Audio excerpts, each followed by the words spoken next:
Tal amigos? Bienvenidos a otro episodio más de Fórmula Bullish. El día de hoy vamos a hablar sobre economía.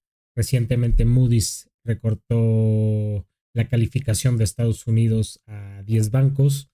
Vamos a analizar este tema, vamos a ver por qué recortó esta calificación. Vamos a hablar un poco más acerca de la relación que tienen estos downgrades de Fitch y de Moody's con la economía general de Estados Unidos y al final, bueno, con la Reserva Mundial, ¿no? Recordemos que el dólar es la moneda más importante de Reserva Mundial y con ella se hacen muchas transacciones, ¿no? Entonces, la importancia de que estos cambios, estas noticias lleven hacia otros rumbos. Y bueno, sin más, iniciemos. Bienvenidos al canal de Fórmula Bullish. Vamos a iniciar con un poco de análisis técnico de diferentes indicadores en gráficas.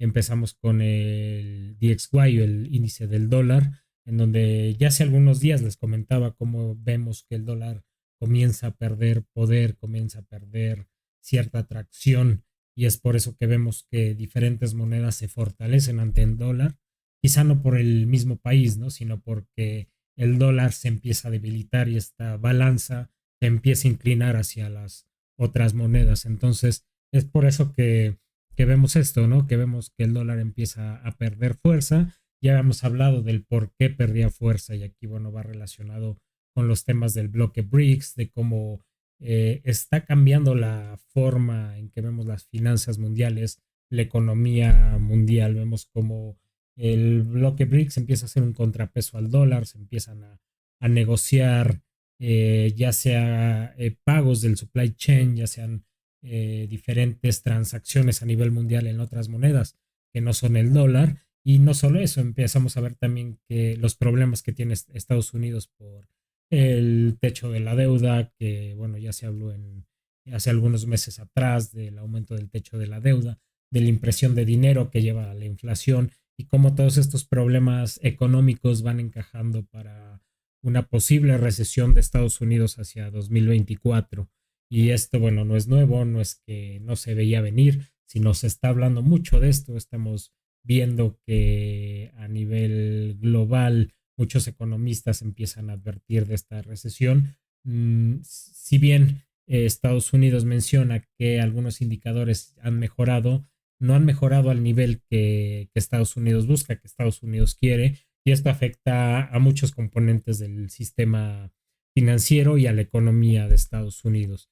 Si vemos el índice accionario, el índice tecnológico accionario, igual vemos cierta debilidad en el tema de las acciones. Vemos como, si bien hay algunas empresas que ya reportaron resultados que son fuertes, que han ido a la alza, vemos empresas como Apple que han perdido muchísima capitalización derivada de estas pérdidas económicas que se han llevado a cabo de la inflación, de la baja en la compra de los productos y vemos simplemente, ¿no? Con analizar la gráfica, vemos como ya el índice QQQ o el índice tecnológico empieza a perder fuerza y empezamos a ver ciertos tonos bajistas de la gráfica, ¿no?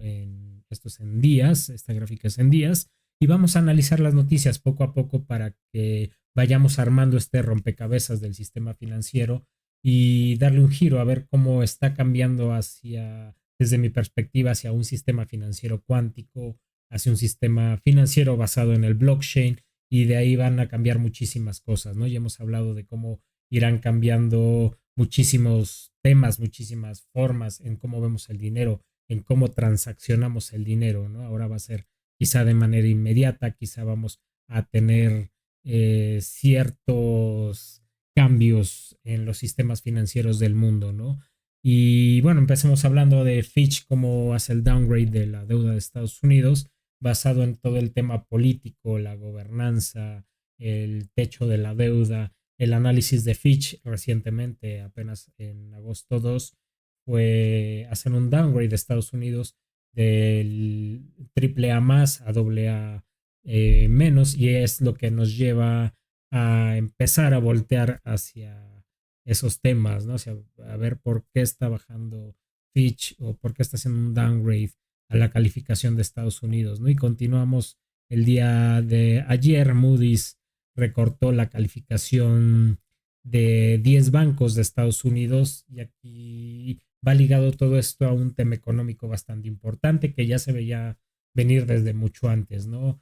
Vamos a hablar un poco de la pandemia, de cómo cuando vino la pandemia todos nos fuimos a casa a trabajar virtual, a comprar los productos de manera electrónica. Hubo un cambio importante en cómo la economía fluye hacia todos los sectores de la población, ¿no? Y básicamente es el trabajo virtual, el cierre de muchas oficinas, también las empresas se dieron cuenta de los ahorros potenciales que podían tener con el cierre de las oficinas y mandar a todos a casa a trabajar. De alguna manera esto afectó al tema de los bienes raíces comerciales, también el tema de las compras en línea. Muchos voltearon a ver el tema de las compras en línea, a comprar en línea, y todos los centros comerciales empezaron a dejar de tener tracción, de tener impulso, y ahora vemos muchos locales comerciales cerrados. Es difícil para aquellos centros comerciales, malls, estar al día, estar adquiriendo de alguna manera marcas que quieran estar vendiendo físicamente. Se está perdiendo esa atracción y es lo que vemos, ¿no? Un tema importante porque estamos hablando de los bienes raíces, una de las formas más grandes de la economía o de cómo se mueve el dinero en el mundo, ¿no? En específico, los bienes raíces comerciales. Y aquí Moody's hace un downgrade a estos 10 bancos ligado a esto, a los bienes raíces comerciales, ¿no? La deuda que tienen los bienes raíces comerciales va muy ligada a pequeños bancos, ¿no? Entonces hace el downgrade de estos 10 bancos por ese tema, ¿no? Que ya habíamos hablado muchísimo de ello, de cómo los bienes raíces comerciales pierden tracción.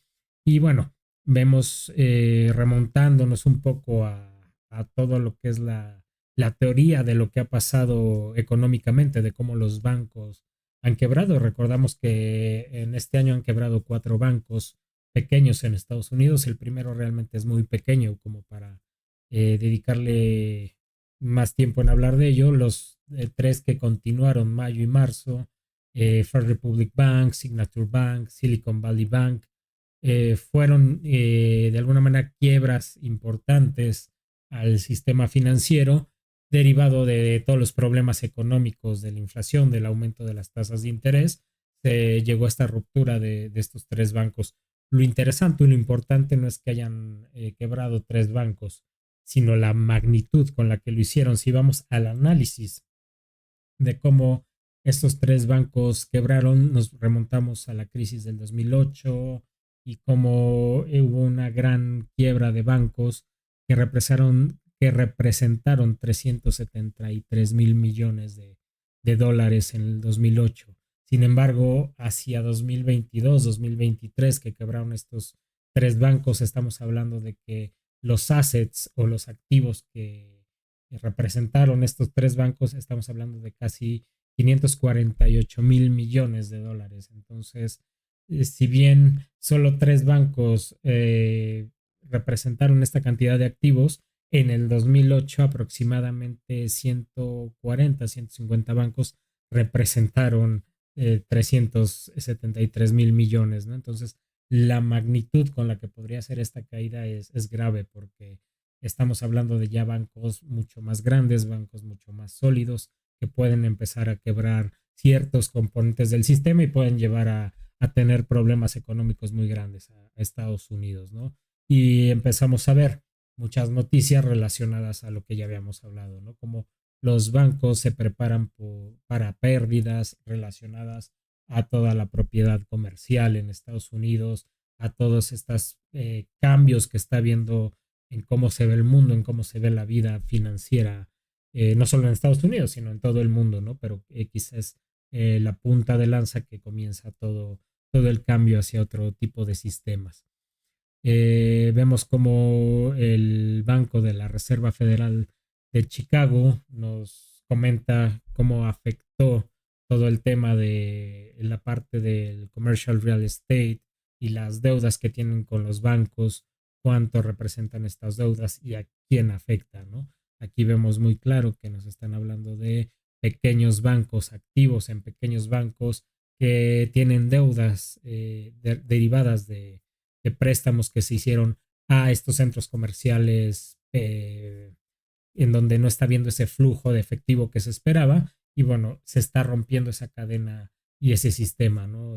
Muchos de los centros comerciales y se están cayendo en impagos, en default y eso lleva a que los pequeños bancos no reciban el dinero que esperaban y no nada más eso, sino que el dinero que ellos pidieron prestado está siendo mucho más caro de lo esperado. El pequeño banco, los bancos en general esperaban que la tasa de la Fed se mantuviera en un 2.5% y resulta que, bueno, derivado de todo el tema de la deuda, de la impresión de dinero, estamos hablando de que ahora estamos en 5%, en 10%, entonces mucho de esta dinámica de cómo funciona el sistema financiero, de cómo se va conectando todo, empieza a fallar, ¿no? Empieza a haber ciertas rupturas a todo el sistema y nos lleva a repensar qué es lo que va a pasar, ¿no? Y básicamente, desde mi perspectiva, lo que yo creo es que se va a hacer un cambio importante en cómo funciona el sistema financiero, en cómo de alguna manera fluye el dinero hacia los bancos, hacia los componentes del mismo sistema, ¿no? Y ya lo vimos, ya vimos con FedNow, ¿no? Como FedNow está de alguna manera llevando al siguiente nivel a todo el sistema. Vemos cómo ya se empieza a hablar de blockchain, ya se empieza a hablar de proyectos derivados en criptomonedas, por ejemplo, Ripple, o ya vemos la última noticia de cómo PayPal entra al mundo de las criptomonedas con una crypto wallet basada en Ethereum. Vemos como muchos componentes financieros como Visa, Mastercard ya también están apostando al blockchain, a las criptomonedas. Entonces este cambio es para dar más claridad al sistema, más rapidez, más agilidad de moverse debido a que, bueno, ya la vida como la conocíamos antes de la pandemia, bueno, ya está siendo muy diferente, ¿no? En cuanto a temas económicos, en cuanto a cómo se mueve el dinero, en cuanto a la necesidad de mover el dinero más rápido, de mover el dinero de una manera más efectiva. Entonces, es ahí donde vemos estos cambios. Y bueno, yo creo que en los próximos días, semanas, empezaremos a tener más noticias de estos bancos. Depende mucho que haga la Fed con el aumento de tasas. Pero bueno, es un tema interesante, un tema importante que hay que tocar en el aspecto económico. Y bueno, esto va a llevar relación o mucha relación con el sistema financiero, con el sistema de acciones y el sistema o el mercado de criptomonedas, que nos puede llevar a la baja de manera importante si hay alguna ruptura de este tipo o de esta magnitud, ¿no? Recordemos que hablando del real estate en el mundo, es básicamente de los pilares que abarcan todo el dinero que hay en el mundo, ¿no? Si los enumeráramos, estaríamos dentro de los 5 más importantes, ¿no? Aquí está el Global Real Estate, cuánto representa de todos los billones o trillones de dólares que se mueven en el mundo, ¿no? Y si ven, es la base de la pirámide, es lo que está sosteniendo a todo el sistema financiero, hablando de que primero tenemos derivados, de las fortunas de globales y bueno, después está todos los bienes raíces, ¿no? Entonces, es un punto a considerar, es un tema importante que tendremos que ver y estaremos analizándolo más a detalle, haciendo comentarios acerca de esto, pero sí quería puntualizar o hacer un video de cómo está impactando esta calificación de Moody's derivada, bueno, todo lo que ya comentábamos, de los bienes raíces comerciales. Y bueno, sin más por el momento, los invito a pertenecer a la comunidad de Fórmula Bullish. El link está en mi perfil, ahí podrán tener noticias, llamadas semanales, muchísima información relacionada a economía, a temas de trading, de criptomonedas. Y el punto de esto o la intención de esto es que sea una comunidad que se vaya nutriendo de todo el conocimiento generalizado y puntualizado. Sin más por el momento, me da mucho gusto que tenerlos aquí. Les mando un saludo y nos vemos pronto.